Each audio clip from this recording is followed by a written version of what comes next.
Want delicious crispy chicken parmesan without all the hassle? How about no frying and no mess? Just an easy oven-baked recipe that delivers all the flavor with half the effort.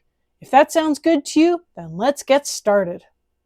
Traditional chicken parmesan can be a pain, dredging, shallow frying, and dealing with hot oil splatter. But what if I told you there's a way to get that crispy golden crust with just a sheet pan and your oven? This recipe is simple, quick, and perfect for feeding a crowd.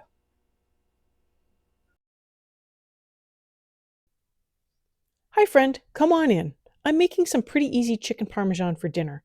If you're looking to feed a crowd and you don't want to sit there and shallow fry and then bake your chicken parm, this is a lovely recipe.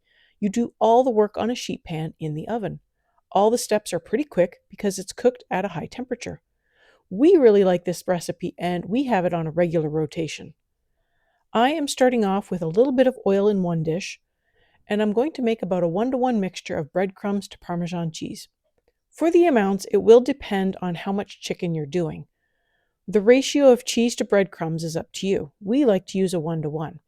I'm doing about 4 smallish chicken breasts, and I've got about 1/4 cup each of breadcrumbs and cheese. For the oil, I have about 3 tablespoons.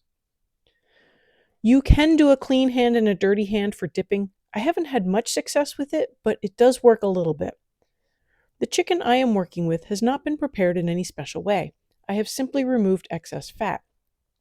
If you want, the chicken can be cut in half, butterflied, or gently pounded flatter for a more even cooking and a crispier piece of chicken.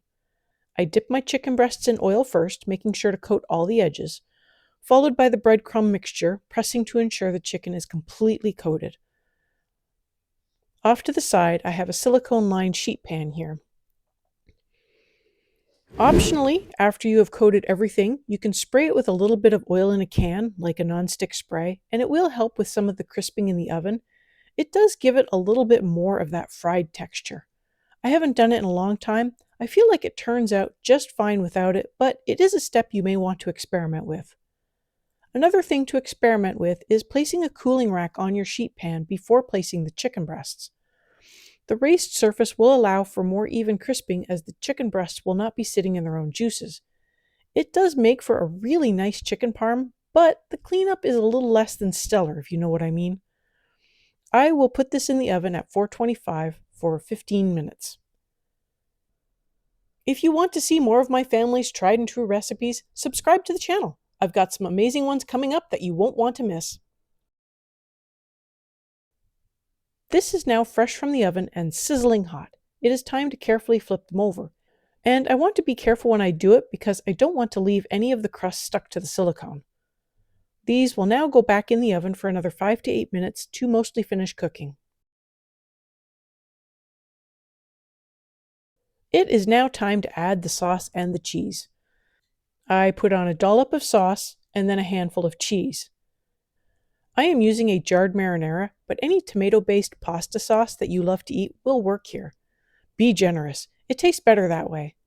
Once I have them all covered, I will pop them back in the oven for another 5 minutes, just until the cheese is bubbly and melted.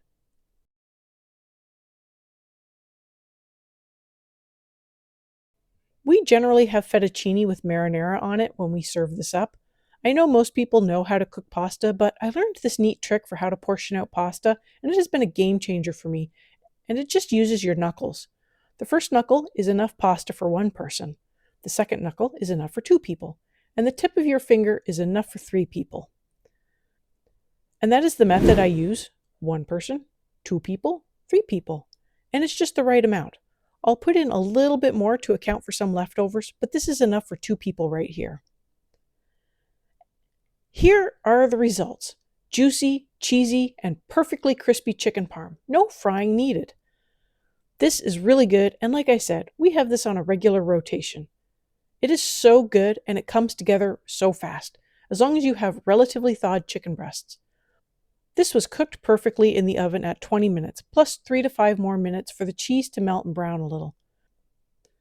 This recipe pairs wonderfully with my super simple icebox rolls. I'll have that linked in the cards and at the end. If you try this recipe, let me know in the comments. Don't forget to like and subscribe for more easy, delicious pantry meals, and thanks for watching.